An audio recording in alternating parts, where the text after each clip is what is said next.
We're at the halfway point of a season that begun in Belgium, Europe, and will end in North America at Road Atlanta for the final round. Today, though, we travel to yet another continent as we welcome you to Asia, the Okayama International Circuit, formerly known as TI Circuit Ada. It's located in Mimisaka, Japan.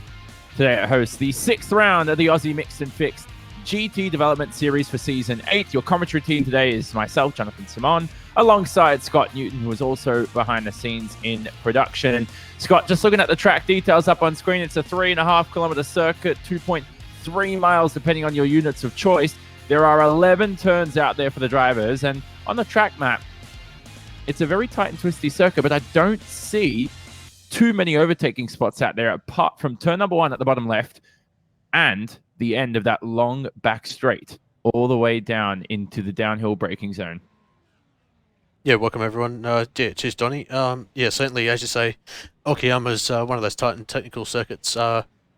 Difficult to overtake, as you say. Turn 1, turn 5 at the hairpin, and then also the hairpin at turn 8, as well as another opportunity for overtaking. So we've got a fairly strong field of 30 drivers here in the top split tonight. So with the short pace lap, certainly looking forward to this short 20-minute sprint format. So we will also take a look at your grid for today's event. As the drivers have commenced their pace lap here, we are looking at your GTEs, first of all. That's Craig Edwards up ahead. It will begin on pole. The race has already begun here, though, for our super sprint format. 2 20-minute races coming up. And again, Craig Edwards, who was on pole, heads into turn 1 with quite a comfortable margin. And we'll head to the start for your GT3s, but your highest I-rating driver in the field is looking comfortable as we see Matt Allison now heading away in the second position, just behind Damon Mulqueen.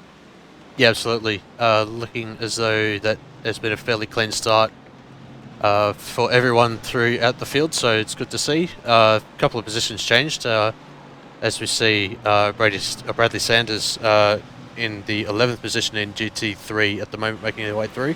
But everyone getting a clean start, which is great to see. It's coming up to turn 5. Oh, we see that Craig Edwards has had a mistake as well at turn 6 as well, so not sure whether that was a driver error, as we see BMW around as well. Bit of contact there, sadly, but Craig Edwards losing 9 positions from his start as well, so he'll have a difficult time trying to get back up the field, but we'll see how he'll do. And on the first lap, cold tyres for your highest I-rated driver in the field, and he's already finding himself in a tough little pickle here in the early stages. Now, don't forget, the race 2 later on, the other 20-minute super sprint race, if you do finish on the lead lap in race 1 here, you are able to take that reverse grid. If you finish off the lead lap, you will have to start down the order, and that's a critical aspect. And we heard race control and Ryan Kolstad talking about that pre-race here, Scott, is that if you do spin, then make sure you keep on going. Make sure you keep on trying to pursue your way up the order, because that can get you up the grid and possible pole for race 2. Yeah, absolutely. We'll have to find out whether any championship points are awarded for this series as well. That can be a huge factor in this series as well. So yeah, obviously the higher up in the race that you finish, obviously the more points you get. As Edwards just moving up a position into 8th down the inside at the hairpin, so great move for him past Rob Gray in the Porsche. Edwards in that Fusion sim racing car up another position after his abysmal first lap. It was a great start, wasn't it? And then he just lost so much time down the order. But there's a lot of Ferraris up ahead. He's got Dean Ross, Stephen Lattimore, Justin Wallace, 2 race on Oz cars, and a privateer. And it's such a tight and twisty circuit as Okayama. This final sector, there is no chance for an overtake as Edwards now maintains his lines through the final corner. Don't want to be affected too much. And that tight corner is much more twisty than you expect, as now we see one of the Ferraris ahead that looks like Dean Ross having a look at Adam Gardner for that 4th position. Yeah, it was certainly looking very, very close on the exit of the final corner. But having said that, though, Ross was not able to get the run and up the inside, so yeah, not able to get up the inside at turn 1, so he'll certainly be looking to getting up the inside of turn 6, as the Ferraris are very, very quick in a straight line. One of the more favoured cars that I've noticed throughout this week, as Matty Morris and Chris Whitaker into turn 1 as well, going side by side. Whitaker holding on to the first position. Looks good, doesn't he? Chris Whitaker here for FT1 Motorsport. He's heading through the middle sector right now. Oh, this is going to be close. I said there was no overtaking spots in the final sector. And on the defensive is Chris Whitaker here early on. And that's going to force him off the racing line. And have a look at the poor Shah of Matt Morris, who is going for the switchback. Now, he went for such a tight switchback there, Scott, that he actually missed the apex of the corner to the inside. Something rare to see. Yeah, absolutely. With the traction zone at that turn 9 exit, certainly wasn't able to get the best run, and that allowed Dave Miller to close up as well. That's top 3 battles under a second at the moment. So, in saying that though, the Ferrari and the Porsche in the front too certainly looking to break away, but not able to do so with those couple of mistakes within that final sector on the last lap. And here the drivers head through Atwood Curve, turn 4 on towards this ultra long back straight. And you can see the camber just aids them as they, and that's not pun for TI Circuit 8, but now it aids them onto this back straight all the way down to turn 5, also known as the hairpin, very ingenuitive name. And Chris Whitaker is, I thought he ran it deep into the hairpin, but he's just picked up the line through the exit. And have a look at your leads here. I mean, look at the gap, Scott, from first to all the way down to, I believe, 8th, where Craig Edwards is. Yeah, all the way down to 8th, 9th, 10th. They're all pretty much line astern right now, fighting for the lead. Oh, it's Craig.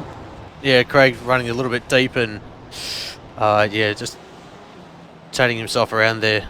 He'll fall down another position as well behind Rob Gray.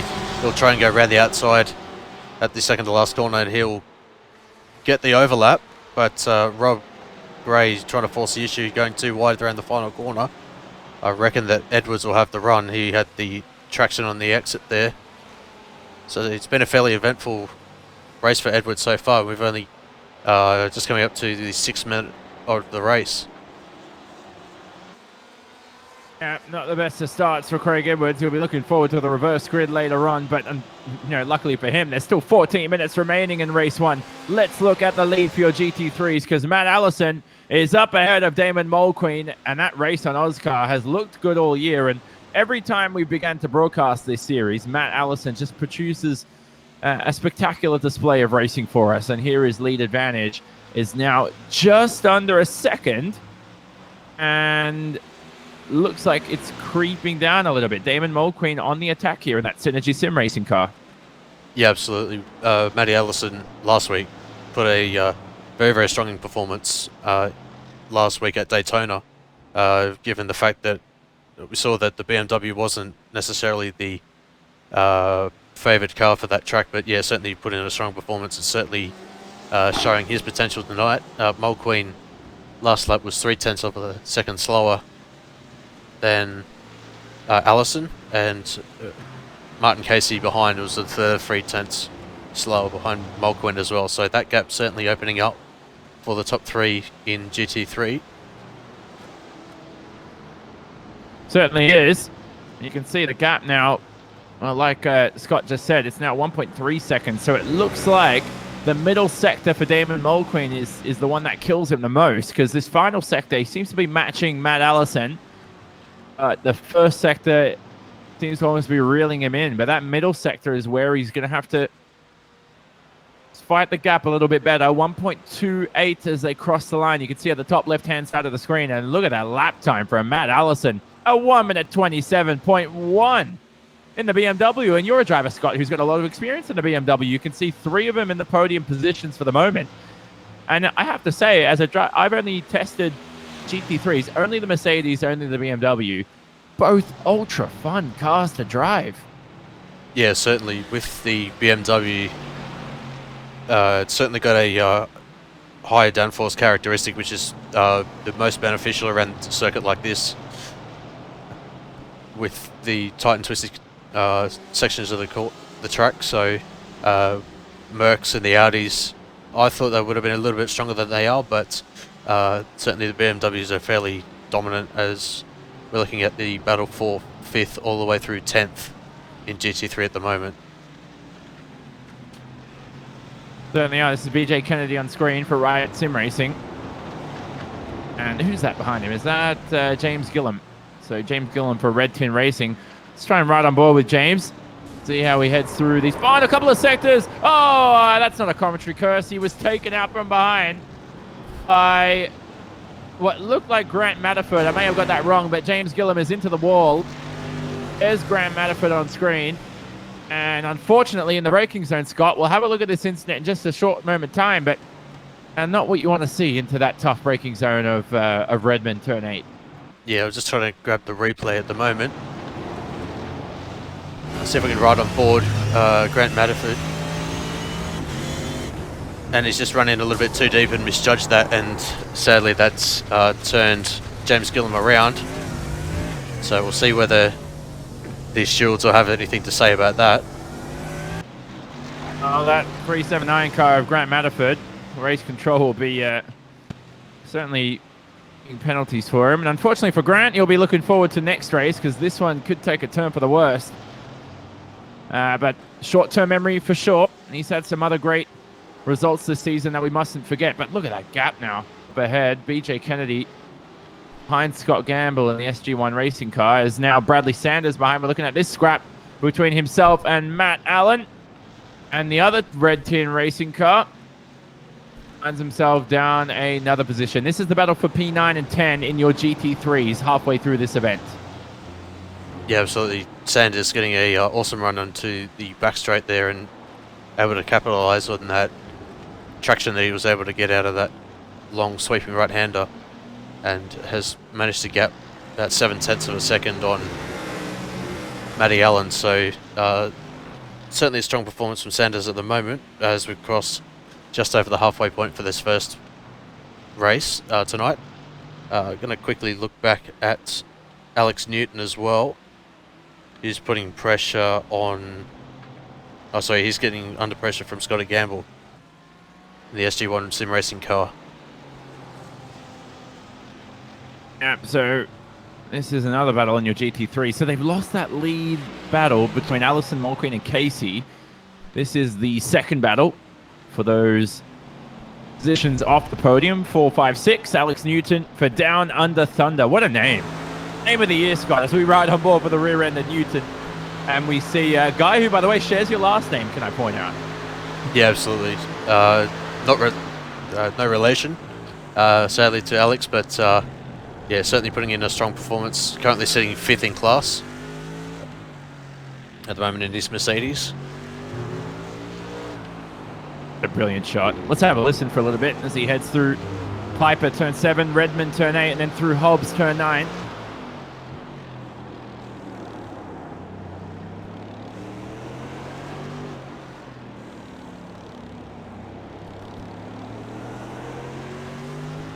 It's a very sluggish sequence of corners, isn't it, Scott? It's so slow through there. I just want to hear the engine roar. Let's listen through the last corner.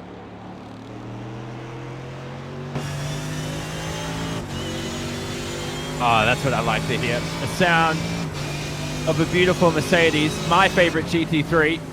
And it's to that lap time there by Alex Newton was a 29.0. 1 second off the pace there of Robert Crisdale up ahead. Yeah, Alex may be struggling a little bit out there tonight. Sorry, your lead, and sorry to interrupt here. Your lead as well for your GTEs is heating up. Chris Whitaker and Matt Morris. Sorry to interrupt there, Scott, but they were starting to battle through that middle sector. Yeah, not a problem, Johnny. I see that the battle for the top 8 has still going on quite strongly. See that Craig Edwards has fallen back a little bit, 0.8 of a second. It's Morris trying to look up the inside at turn 1, but not able to get the job done. Went for the peak. Couldn't get into the head there of Chris Whitaker. Now he's just going to trail him here as he has the draft through Williams and now through the Moss S at Okayama, forcing Whitaker onto the defensive once again. Now this is the problem. We've seen Matt Morris make a mockery of the switchback, and the problem with this as well is he's under attack from behind from the driver of David Miller. And look at this train of top 8. Anybody right now could win this race. Hey, how about Craig Edwards, your pole sitter? He's still in fight right now. And they go through the braking zone, and the door is open for David Miller. He's going to have to form up through turn 6 and 7 here at Okayama. Yeah, it's very difficult to get the run out of the hairpin, but you can force the overtake as Morris is trying to flash the lights, and Whitaker making a mistake running with wide at the turn 8 hairpin. That's because of the lights he got in his head. He's trying everything possible now with 6 minutes to go. Yeah, just bring up the weather as well. With the ambient temperature of 29 degrees, so it's still fairly warm out there tonight. But with the sun down, with sim time at 7:30 p.m. and it's actually quite a bit darker than I would have expected. But in saying that, though, certainly a lot of interesting racing tonight. Still got 5.5 minutes left to go. Yeah, look, this battle's never going to end anytime soon here. You're watching the 6th round of the AMF Mixed and Fixed GT Development League, so to speak. Presented by Century Batteries Lismore and Race Management Service. Visit rms55.com or rms55.com.au. I got that correct. We're watching your lead battle for the GTEs right now. Now, one driver down the back of the pack there. Having a look, is that Justin Wallace? Excuse me. No, it was Justin Wallace. I got that wrong. So Justin Wallace having a peek, but now he could be under attack from his teammate Stephen Lattimore. Now these two have to work together as Matt Morris is furiously waving his headlights, trying to find a way past Chris Whitaker. You also noticed in the background that Edwards was able to overtake Dane Ross as well at turn 4, heading onto the back straight. So that was another position gained for Edwards, who's up into the top 5 right now. So still recovering as he got a good run on Adam Gardner. He's trying to get the overtake done, but going to have to go around the outside for turn 1. Possible. He's going for it. I think he's going to have to form up right behind. I was going to say, don't peek up in Williams here at turn 2. That's quite an optimistic move to pull off, but Edwards is he bump drafting? I think he might be bump drafting the BMW ahead. That looked quite aggressive as they head through now turn 4 Atwood curve. So this is going to be one pass that could potentially be made, and your lead could switch here yet another time as Matt Morris has a look at Chris Whitaker. That Porsche going deep under brakes. He'll have the overlap. Oh no! No! They collide. Oh, they keep it together. Scott, what's going on? Yeah, I see that Matty Morris was able to get the jump there, but I don't know whether he'll have to redress that, as Whitaker's under pressure from Miller. Now Whitaker's flashing his headlights, trying to return the favor to Matt Morris. Whitaker is, well, he may see Matt Morris just run away with a lead here right now, because Whitaker could have been held, well, definitely was holding up a train. And with only 3 minutes remaining, he'll have to make that Ferrari even wider. He's got another Porsche behind for Redback Racing, trying to make their way past to second. And Adam Gardner for Mach 1 Esports also wants to make his way onto the podium. There was Gardner having a look. Not sure if he was defending from Edwards there, Scott, or having a look at Miller for P3. Maybe a bit of both. Yeah, you've got to try and weigh up whether you need to go defensive or whether you want to be on the offensive. Edwards trying to get the run into the turn 4 sweeping Atwood curve. But yeah, that Ferrari is definitely quick in a straight line, but that BMW is certainly very, very balanced. I've found when testing that car. See that Miller's trying to go around the outside at the hairpin now, trying to follow what Morris did. But he's got the overlap. Might work. Oh, but Ooh. yeah, with Whitaker sweeping around the outside, that was certainly a very aggressive defensive move, but certainly able to pull it off. Oh, goodness, that was close. Now, where's Edwards? He's fourth in this train, fifth overall in the green and black Ferrari. I've heard the color black absorbs a lot of heat. Do you think that will matter in iRacing? Is that simulated? Oh, I wouldn't have a clue, but yeah, that's certainly very true for real life. So, What's happening to Edwards? Is he going to slow down? he may have cut the inside curb at the second last corner, which may trigger a slowdown penalty. To be honest, I've never caught that, but in saying that though, I've never really driven GTE around here. Also in the open wheel formulas. But yeah, Edwards falling back down to 8th position, pretty much where he started after lap number 1. After his spin, I think it was lap number 1 or lap number 2. So yeah, all that hard work that Edwards managed to do was not able to, or it's just been undone, as Whitaker on the defensive as well from Miller. Yeah, this is going to continue. The race could conclude. I think we'll get another lap. This is going to be extremely close, but it looks like Matt Morris is either on the final lap or on the penultimate lap. It is getting extremely dark here at Okayama right now. Is it getting dark for you as well, Scott? I'm not sure if that's just my screen, but I'm struggling to see things out there on the racetrack, so I'm not sure if that's a technical issue on my end, but it is so dark out there. But we will get one more lap in for this event, as Morris will just cross the line with a couple seconds to go, and this will be the final lap of race 1. Now, don't leave us, of course, because after race 1, we'll have our second 20-minute event of the Super Sprint format, and that will include a reverse grid race. So that is going to be quite thrilling, as Morris has one hand on the trophy. And for your GT3s, it looks like we're watching Martin Casey now under attack from Robert Crisdale behind. This is your battle for your final podium position, but Matt Allison has one hand on the trophy for the lead there. Yeah, absolutely. Just quickly, having looked back at the GT3s before we conclude race number 1, this is pretty much the closest battle at the moment. See that Bradley Sanders as well is all over the back of Alex Newton as well. Trying to go up the inside at turn 8, but not able to get the job done, as they're going to go side by side into 9, but that Mercedes has got the overrun. So going to come to our leader. Back to our leader, and he's running the last couple of corners to take the checkered flag for race number 1.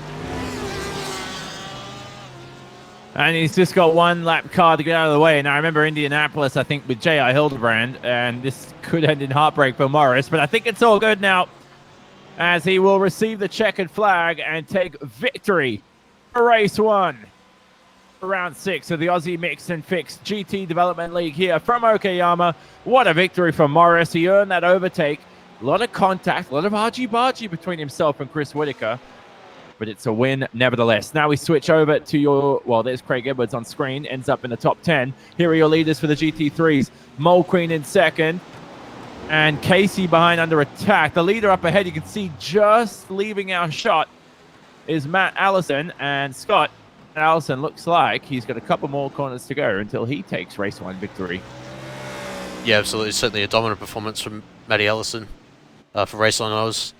He's about to take the final corner now, and he will take race number 1 for tonight. And congratulations to the Race on Oz team. Mulqueen able to hold on to second. Martin Casey running wide at the exit of the final corner, not able to get that overtake done. So that rounds out our podium. In the GT3s, Matthew Allen for Red Tin Racing, trying to put all sorts of pressure on Matterford, but not able to get the job done, as they're going to go side by side. And that's close. Yeah, I think it was only 0.04 of a second at the end there, so yeah, very, very close there for those two drivers. And I think that is pretty much everyone. I think Burgess is just about to cross the line now, so that will be the last car to take the checkered flag. What a race it is, and we'll look at your results in just a moment's time. But Scott, the battle for the lead in your GTEs. I've seen races as close as that, but never in GTE racing. Goodness, that's. I'm looking forward to race 2 in the reverse grid. It's going to be chaotic, let me tell you that much. Yeah, absolutely. It looks as though that the series has got a nice BOP sort of for all the cars out there, because we saw it being fairly matched across all of the manufacturers as well. So it's good to see that it was nice and fair out there, and solid balance of performance. And yeah, certainly can't wait for race number 2, which will be coming up in the next couple of minutes. But before we do that, here are the race results for race number 1. So they are up on screen. These are your final race results for the Aussie Mixed and Fixed GT Development Series. It's round 6 from Okayama, the first of 2 20-minute super sprint races. And there are the GTEs up on screen. Matt Morris took overall victory. He made that pass on Chris Whitaker after he was stuck behind him for most of this event and ended up winner by 2.8 seconds. And you can see what happened there. He broke free from a train that included Chris Whitaker all the way down to Stephen Lattimore in 7th. Add Craig Edwards to that, who made that late race mistake. He ended up in 10th. He's going to have good starting position for this reverse grid event. He's just going to stay consistent. As a couple other notable names down the order, 2 Mach 1 cars of Stephen Varga. Pat Gallo ended up outside the top 10. Lee Burhey in the 16th position. And we will cycle through to your GT3 race results. Bam, up on screen. Matt Allison took a comfortable victory up ahead by 4.5 seconds. Damon Mulqueen, he looked close to be able to make a late race, not late race pass, early race pass for the lead on Matt. But unfortunately, once he lost the draft, he was unable to reel him back in. And then we saw Martin Casey close behind in that scrap. I mean, 6/10 doesn't show how close that battle was in those last 5 minutes. But he ended up with a podium nevertheless. Crisdale and Gamble rounded out your top 5, and we saw Matterford involved in an early race incident, of course, too. Some other names down the order. Stephen Burgess ended up in 13th. BJ Kennedy, 1 lap behind, will not start race 2 from pole. That will go to Stephen Burgess in the reverse grid rolling start. Very important, Scott, before we head to an ad break, but got to finish on the lead lap. You know, those are the rules. Yeah, certainly. With BJ Kennedy certainly not able to get or stay on the lead lap, that's certainly going to hinder his progress for race number 2. But yeah, with Stephen Burgess, James Gillam, Roy Clark, Michael Whiting, and Alex Newton in the top 5 for GT3, certainly going to be a cracking race number 2, as I think we'll be heading to an ad break very, very shortly to get sorted for race number 2. Let's quickly speak to race winner Matt Allison for some quick comments. And here is Matt Allison, your winner in your GT3s. Now, Matt, I have to say, thrilling race from yourself. And it all happened in those early laps, I think. Once you broke free from Damon and really expounded that gap, it's a nice, comfortable advantage. It's pure pace. There's nothing else to say. Great race, mate. Yeah, cheers, Jonathan. No, it was good battle there at the start with Damo. I knew that if I was going to get past him, I'd have to really fight hard, because he is a hard man to overtake. So he doesn't make life easy. But no, then it was just once I got past, just head down. And I thought with Martin and Damo fighting against each other, they might slow each other down a bit. So I was lucky to gap them. You'll be starting from 13th here in race 2. We saw a couple of drivers, like we saw Craig Edwards struggle to make his way up through the field. We saw an 8-car train for the lead for GTEs, which you obviously can get a chance to see, but it's going to be too easy for you trying to make passes around Okayama. What do you think the best spots are? Mate, I think I'm just going to fly and see how it goes at the time. I don't, obviously the ends of the straights are key positions, but it's going to be a hard place to overtake in this next round, or this next race. So yeah, we'll see. Last thing, are you going for the inside at turn 1 or for the outside? Not gonna say. Oh, he's keeping it secret. All right, we'll hopefully see you again at the end of race 2, Matt, but we'll leave you to it for now. And finally, Scott, I have to say, when I think of Fernando Alonso back in Formula 1 at Singapore, always opts for the outside line there, and it always works wonders for him. The problem is when you have an incident like we saw in 2017, you can get taken. Yeah, certainly.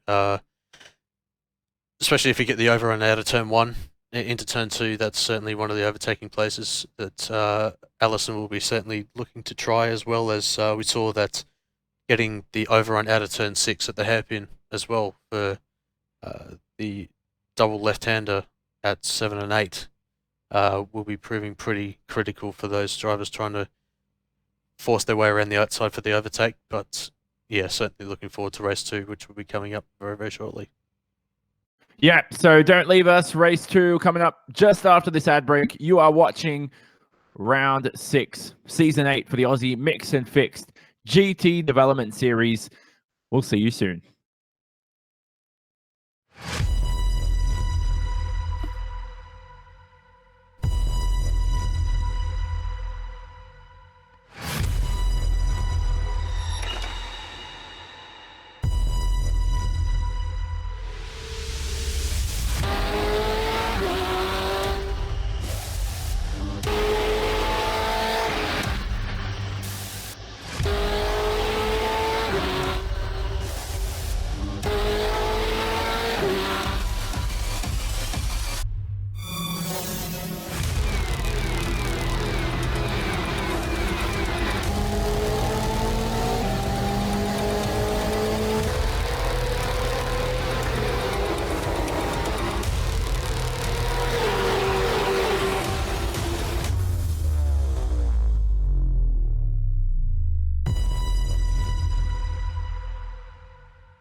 Welcome back to the 6th round of the Aussie Mixed and Fixed GT Development Series here live on Apex Racing TV.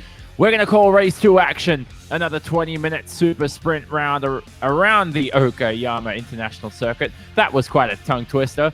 And again, we will begin this race with nice, warm temperatures out there. 31 degrees Celsius, of course, around this 3.5 kilometer track. And your all Aussie commentary team for today's event includes myself, Jonathan Simon, a brilliant Scott Newton. And Scott, what we saw from race 1 was trains in your GTEs and a lot of traffic. Now in race 2, I doubt that's really going to get any better. Yeah, absolutely. Yeah, we certainly saw that there was quite a lot of trains in race 1. Certainly for both categories in the early part of race 1, but in saying that though, the GTEs were able to stick together pretty much for the whole entire race. Yeah, race 1. But yeah, with I think Whitaker losing out to Morris about 15 minutes in with that overtake, I think at the hairpin, with about 5 minutes to go, which allowed Morris to break away and take about a 2.6 second lead at the checkered flag. So certainly going to be close for the GTEs as well, with the GT3s, Matty Allison putting in a dominant performance as we certainly come to expect with the win in the GT3 category. Certainly close between Mulqueen and Casey for the podium as well. So certainly going to be very, very close between both categories tonight. And most certainly. And we're watching Craig Edwards on screen. He's got a lot of work to do to improve on his consistency in just a couple of minutes' time for race 2.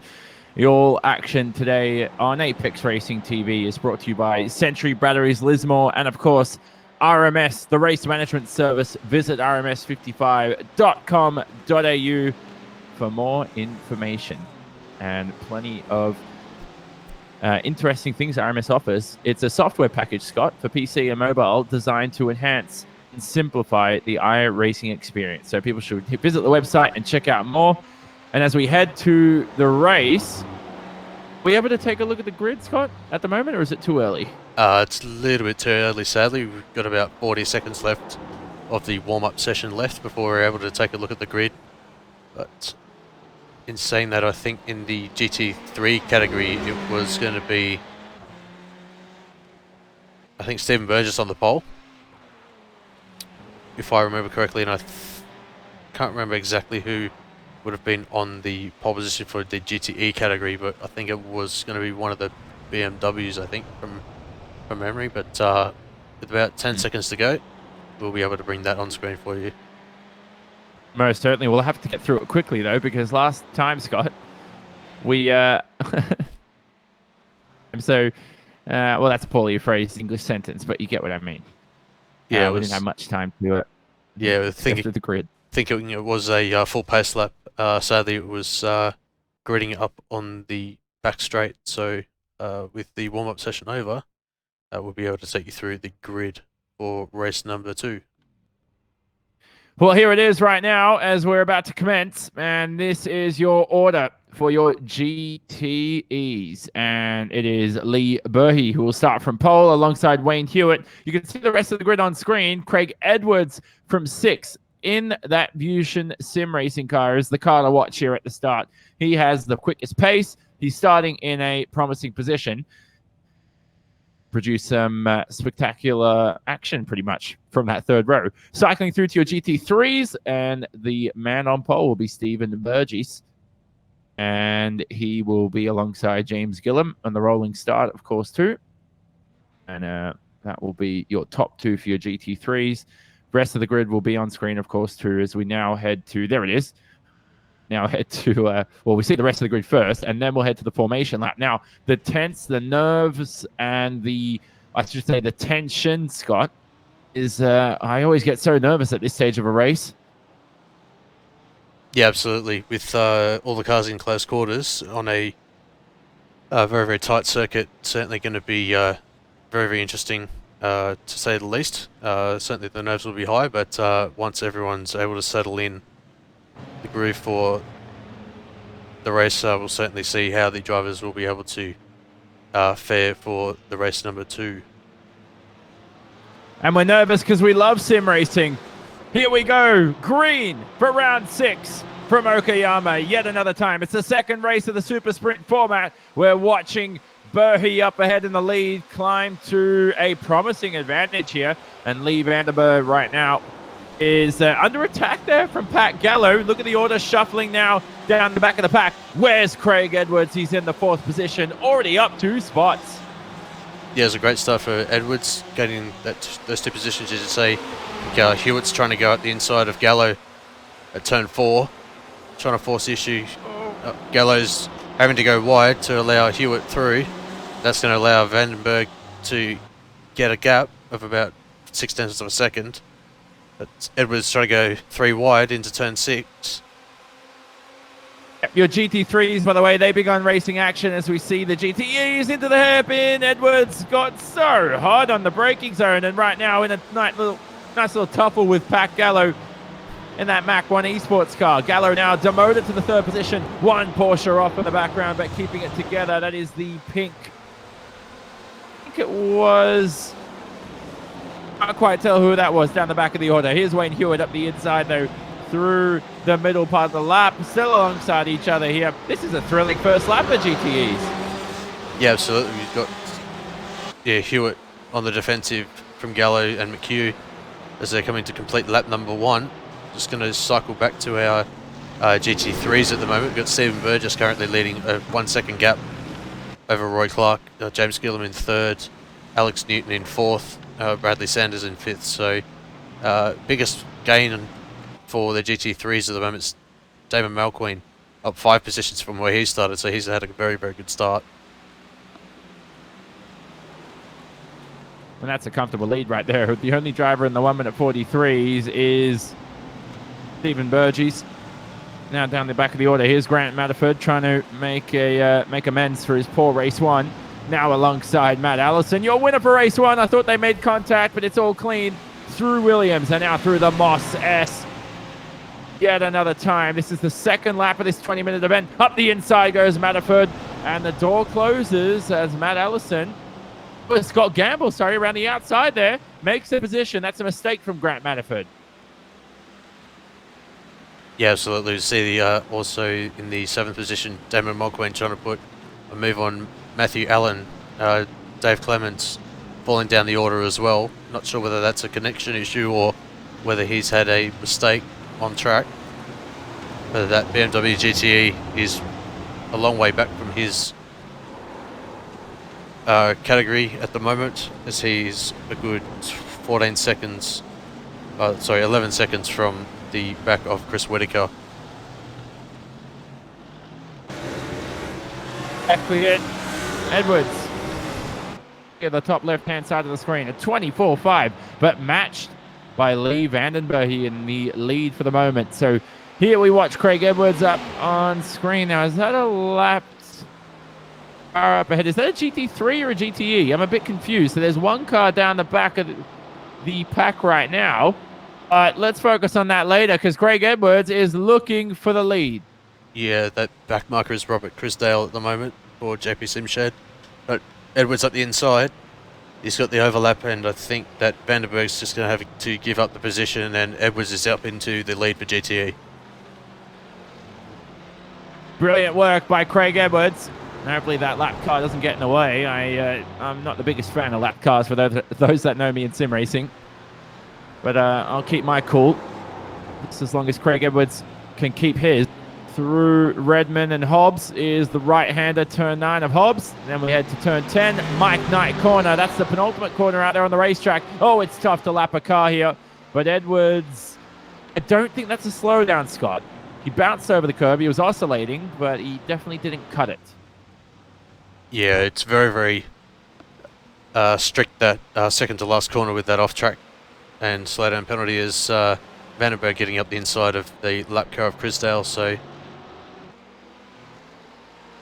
Vandenberg doing very, very well to make his way through the traffic, and Hewitt as well, also making his way through as well. Very, very difficult to get past back markers as the due to the nature of the circuit. But top 3 through in GTE. They look good. Here's Lattimore up in a 6th. Stephen Lattimore promotes himself in that Ferrari. Now let's look at your GT3s right now, because the battle for those final podium positions, James Gillam, there he is on screen, and he is leader of... No, he's not the leader of this pack, sorry. It's Roy Clark, the leader of this pack for iRacing Today Motorsport. The leader there up ahead, Stephen Burgess in the Mercedes, who's driving incredibly well. Now, Evan Mulqueen's in 6th. On the back end of this group, Matt Allison has just passed Michael Whiting. Michael Whiting's made a mistake. He's lost 2 positions. So Matt Allison now climbing back up the order. Martin Casey's down the field. I think GT3s is wide open right now. I think Craig Edwards has a good advantage there in the GTEs, but anybody can win this GT3 race. Yeah, absolutely. We're pretty much seeing an exact carbon copy of the last race, but in the GT3s this time. So with, I think that's Clark, the header of this pack, in 2nd, under all sorts of pressure from Gillam, Newton, Sanders and Mulqueen. Here they come across the start-finish line with 14 minutes remaining. There's plenty of time.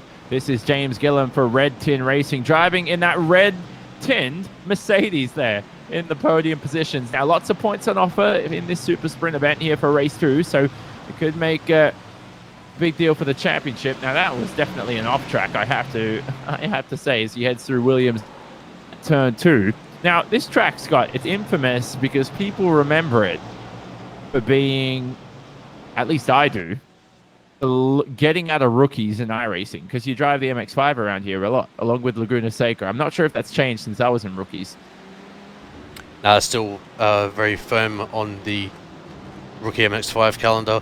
Also with the Skip Barber Championship as well, is a fairly common occurrence on the schedule for both cars in rookie and D class, but also in higher up categories like GT3 and Formula Renault 2.0 as well. So track is used quite a lot as well through all sorts of categories, which is great to see. But yeah, certainly most notably this is where you start out on iRacing pretty much through either the full layout or the short circuit, which cuts from the Exeter turn 1 through to, I think, turn 7, I think, where you've got the double left-handers. So certainly either configuration is what is most common for drivers on the whole service of iRacing. Most certainly. Look at the battle now heat up for the GT3s. So you're watching Clark ahead. James Gillam is the driver we're focusing on. iRacing Today Motorsport. We ride on board with him here. And up the inside is a peak from Alexander Newton for Down Under Thunder. Adley Sanders down in the group here for 111 Esports. Here they head through the main straight. Let's have a listen all the way to the braking zone. Oh, we just flicked off the camera, but we're back on board now. Let's have a listen to see if he nails the braking. Oh. Wow, that was huge. And he's forced up the racetrack. What a time to go on board, Scott. And there is Roy Clark, demoted 4 positions. We'll see if we can get a replay of that one from an external camera. I mean, that's ridiculous right there heading into the hairpin. I'm pretty sure Roy Clark will be furious. He'll be on the radio, hopefully a bit more respectable than Sebastian Vettel was to the late Charlie Whiting at Mexico. But it's the replay. Scott, talk us through it. Yeah, so I think it was Newton in that Mercedes was just going too deep under brakes, and yeah, had pretty much nowhere to go for Roy Clark, and yeah, sadly contact ensued. Newton is down in P7 at the moment, and that's also forced Roy Clark back into 6th as well. So unfortunate mistake there for Newton, as he was certainly looking strong for a podium position, but with that mistake finds himself back in 8th. One little piggy ran all the way home, and that's Bradley Sanders, who made his way up 3 positions at the hairpin, and there he is. He's got a couple of seconds to make up on Stephen Burgess in the lead, but Stephen Burgess, hats off to you, mate. Look at that lead advantage. Oh, there's so much space for Stephen Burgess. Someone sign him up because he doesn't have a listed team, Scott. I may have that wrong, but certainly not on our timing screens. He definitely doesn't have a listed team. So sign him up at Apex. Can I sign him? He's doing well so far. Yeah, I think one of the logos on his car is Red Pepper Racing, so he might be already listed in a team. So whether he just needs to update his information to us, just to provide a team name, that would be greatly appreciated. But I think by the look of the delivery that I'm seeing, that Burgess is a part of Red Pepper Racing. Red Pepper Racing, like the food, the spice. I think so.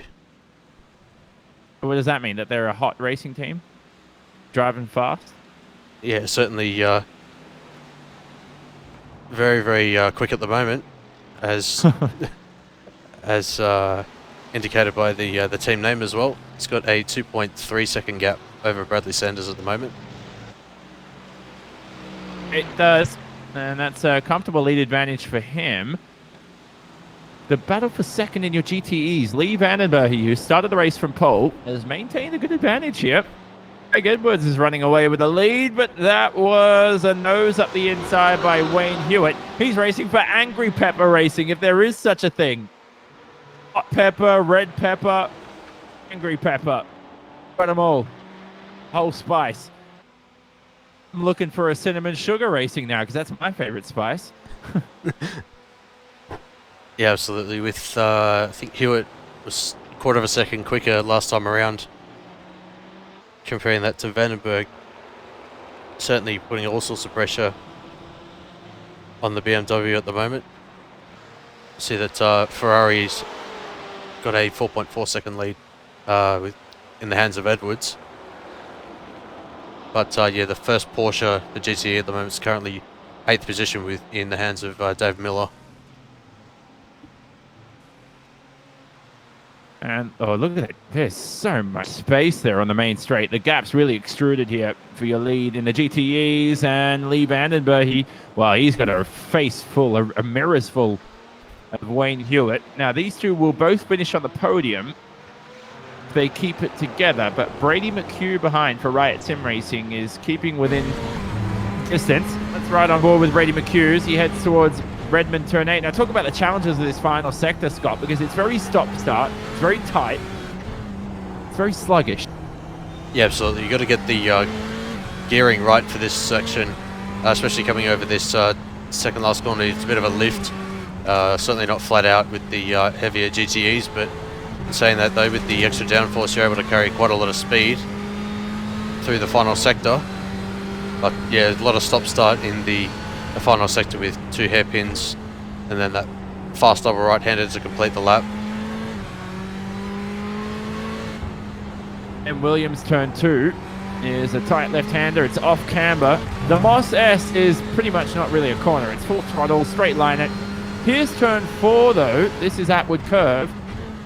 You've got to get on the throttle early, right? Because of the camber? Yeah, absolutely. The earlier on the throttle you are, the more top end you're going to have at the end of the straight. We're just going to see what sort of top speed that McHugh's able to get. Is he into 6th? No, he's not. He will be into the draft as Hewitt running a little bit deep, but staying out of the back of Vandenberg. And this is the section where I pick up off tracks all the time. That's why I hate it. That's turn 6, the exit of Revolver. It shoots me down like a revolver every lap, and then I have to repeat my qualifying time because of those off tracks, which we all hate, but they're part of the rules. Brady McHugh's in the 4th position in the GTEs, and that Ferrari's got a bit of work to do to climb into the podium. There's just under 6 minutes remaining, but he's creeping in to Hewitt slowly here. Let's look at the lap times. That last lap, as Hewitt crosses the line, just wait for it to update on the screen. 25.2 for Hewitt, 24.9 for McHugh. So the draft certainly helped there just a little bit. Yeah, absolutely. I'm just trying to get those numbers on the screen for everyone. Gap at the moment, 0.4 of a second. So that gap was over 1.5 seconds on lap number 7. It's closed down very, very quickly. See whether the Ferrari's able to get up the inside this time. He'll certainly be in the 6th gear this time. Last time already he wasn't, due to the draft, but closing in now down to about 0.3 of a second. I found that interesting too. Brady McHugh trail braking, took such a tight entry heading into turn 5, also known as hairpin here. That's where you just have to flick the bias a little more to the rear, isn't it, Scott? Where you can just sort of get that rear to drive into the corner under braking. Yeah, certainly with the tight nature of the hairpin, you've got to be able to get the nose in. Otherwise you're going to wash out really, really wide, and that'll compromise you for the next double left-hander. To be able to carry the maximum speed and minimise the time. But that gap is now down to 0.47 of a second as they're starting lap number 12. Did you see the back end of that shot? A couple of cars in chaos there through the final corner. There they are on screen. This is Justin Wallace for Racing Oz. Boom! I thought he was going for the inside at turn 1. I think he did. Forced Pat Gallo offline in that Mach 1 esports car. This is your GTE field. And with just 4 minutes remaining, there's going to be no love lost as they head through the Moss S. Oh, there's going to be a bump draft, NASCAR Daytona style, heading into the braking zone at turn 4. Here's Atwood Curve. Wallace. Oh, he wanted to go for the switchback, but left the door open. He's going to lose 2 positions. Huge mistake from Justin Wallace. Yeah, certainly not what Wallace wanted, but yeah, run a little bit too deep from that defensive move from Gallo. But Wallace up the inside now of, I think that's Dave Miller. I think. No, sorry, that's Adam Gardner up ahead. Yeah. So, yeah, that's certainly not what Wallace wanted. Still up 1 position for where he started, but with that mistake, finds himself in 10th position. The final sector. A little disappointed with this race so far. I was expecting a little bit more, Scott, but I guess drivers are a little bit more respectful, which is good to see. You know, we've seen less incidents this race, but I would have loved to have seen a bit more on-track action. But we've seen it in other super sprint rounds. We certainly have it for race 2. But today at Okayama, I think the track characteristics are just difficult to deal with as a driver. Yeah, a lot of the track here at Okayama is one line. So, yeah, I think that the drivers have realised that to be fast around here, you've actually got to try and tuck in and not battle as much as Miller all over the back of Wallace at the moment. But, yeah, in saying that, though, yeah, not as much action in race 2 due to I think the time of day as well. It's a lot more visibility as well. So it's a little bit easier for the drivers to negotiate the circuit. It's coming up to under 2 minutes to go as well. See that McHugh. Oh, see that. Oh, it's Ben. Yeah, so you're right. There was Lee Vanderburg, he spun. Wayne Hewitt spun as well. There must have been an incident, Scott. Let's have a look here. This is turn 7 Piper, so it's definitely into Redmond where it happens. Oh, this is not going to be a dive bomb, is it? Oh, it was. Steer in, 2 cars out of the way. That promoted Brady McHugh up into the 2nd position. Stephen Lattimore onto the podium. And for Vandenberg and Hewitt, going to be reviewed. And 2 drivers we were expecting on the podium. And I said it earlier, didn't I, Scott? Now, down the back end of the field. Yeah, it was certainly unfortunate for Vandenberg. But, yeah, Hewitt trying to get the nose up the inside of that second hairpin, but wasn't close enough to get the overlap, and yeah, couldn't back out of it really. And Vandenberg was turning in just that little bit and may not have realised that that he had a driver up the inside. So yeah, with the stewards on the lookout for that, we'll certainly see how that pans out after the race.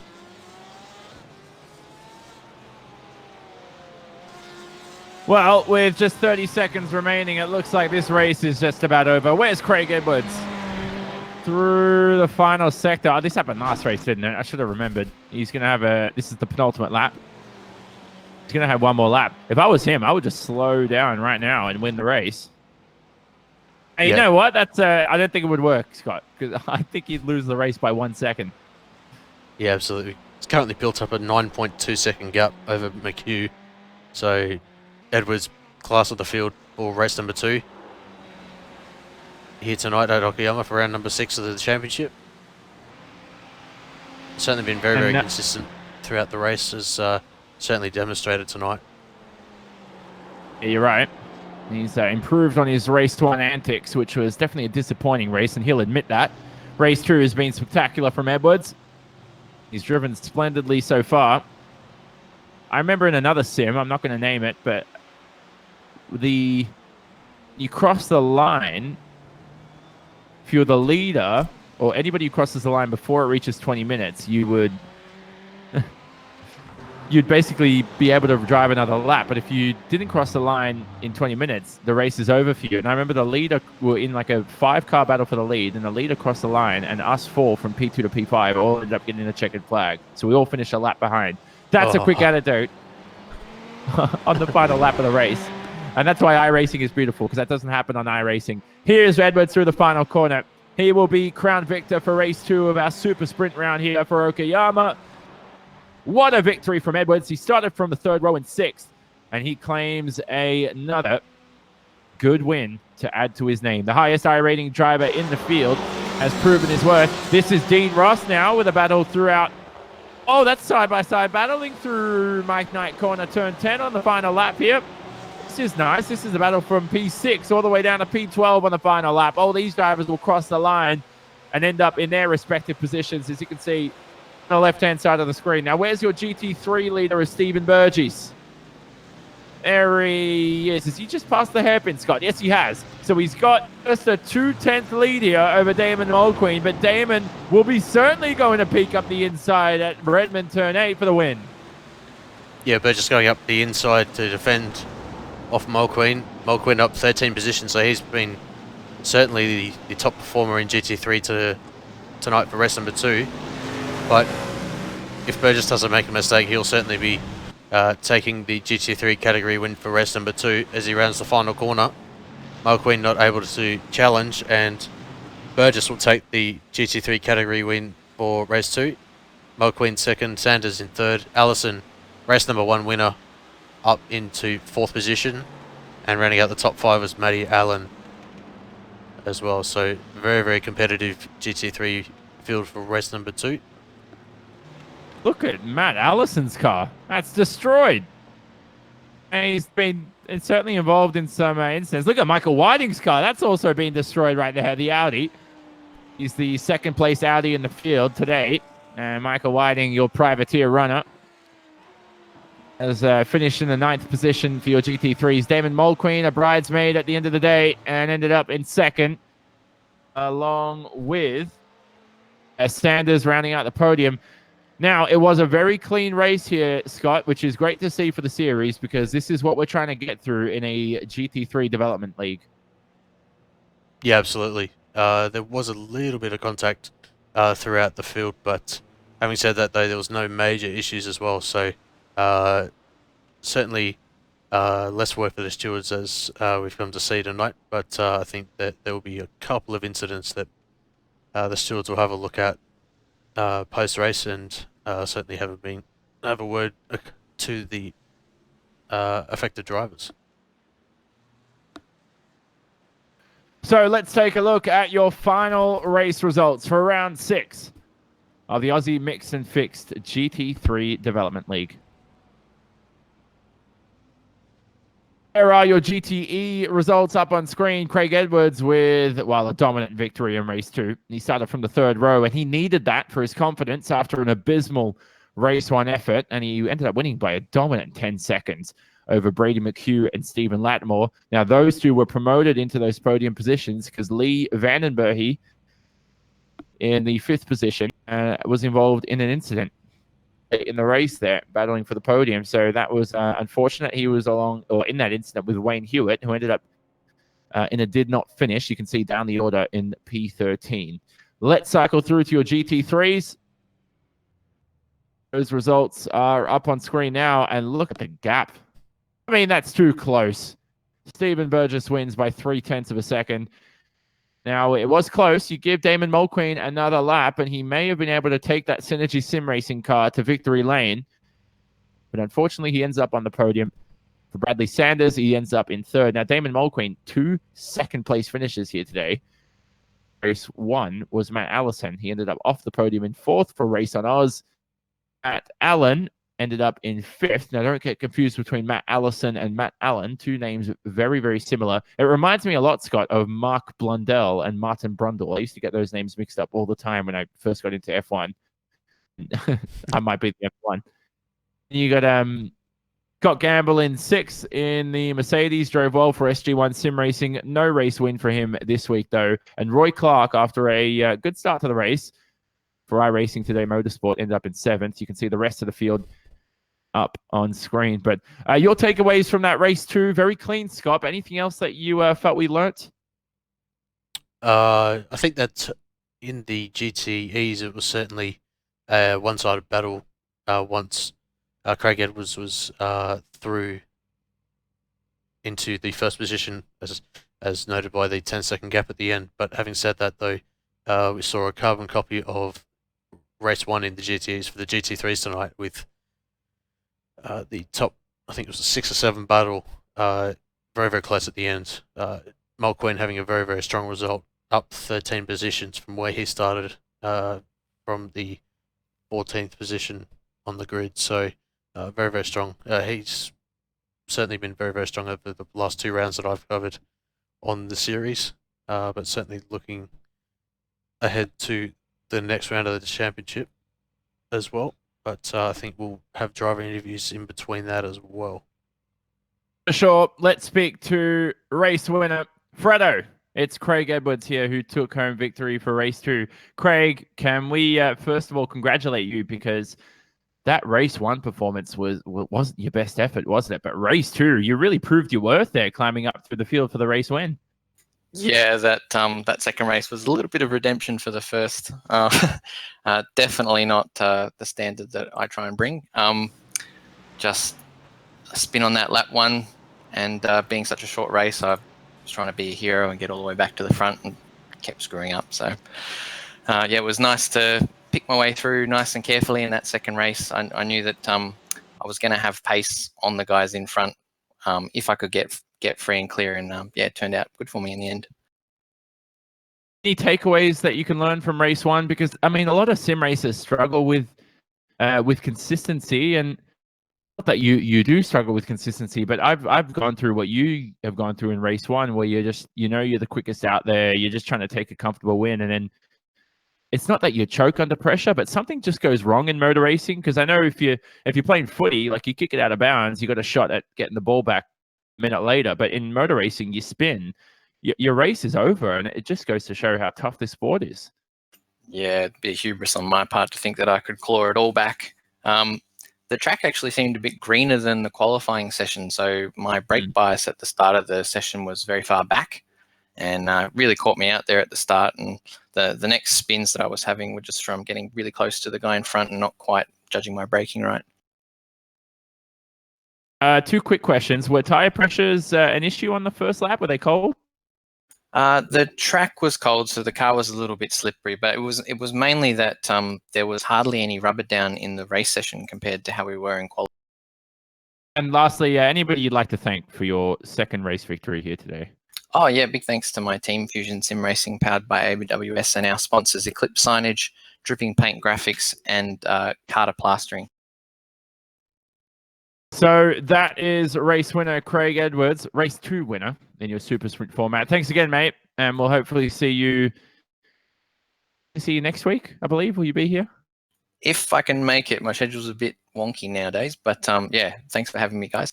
Yeah, I can tell he's going to the local pub, Scott. I'm pretty sure that's on his agenda for next Sunday night. That's what I heard. Just joking, Craig, but we'll hopefully see you next week. We will speak to, well, Scott, you're going to have Stephen, I believe Stephen Is he still there? I can't. Sorry, my Discord's gone wrong. I'll leave you to it to have the interview. Yeah, so we're welcoming in Steve Burgess, GT3 winner for race number 2. Congratulations, Stephen, on the category win tonight. How was that race number 1 and race number 2 for yourself tonight? We certainly saw that you had a maybe not the best first race, but was certainly able to capitalise on the reverse grid for race number 2. Thanks, mate. I struggled in the dark. I need to eat more carrots, obviously. I was going good until then, but no, unfortunate that I bombed it, but helped me in race 2. And mate, I'll tell you what, came out of that last turn on the start. It was like Garfield chasing lasagna. I was off like a scalded rat. So turned out quite well. Got a good start, and it was just good enough to hold him back at the end there. Yeah, certainly in race number 2, we saw that Mulqueen was coming up through the field very, very quickly, up 13 positions from where he started. Did you feel as though that if there was another lap to go, that you were able to hold him off at any point? Not going to lie, didn't know who won race 1, so I didn't know who was chasing me. But they're all in beamers, mate. So they're obviously golf clubs in the boot, spinning them down the straight. So I was just pulling away. They killed me in the second half of their lap, though. So would have been close, mate. I'd throw a few blocks out in that last lap, as you probably saw. But yeah, it worked out quite well. Yeah, absolutely. Was there any other issues with the tyres or anything like that comparing race 1 to race 2, or was it fairly balanced throughout the night? Noticed no difference, mate. The only difference was the time of day that screwed me in the first one. Car was good. Loved it. No worries. So coming up to the next round of the championship, we've got Road America for round number 7. What are your thoughts heading into the next round of the championship? Don't really go good there.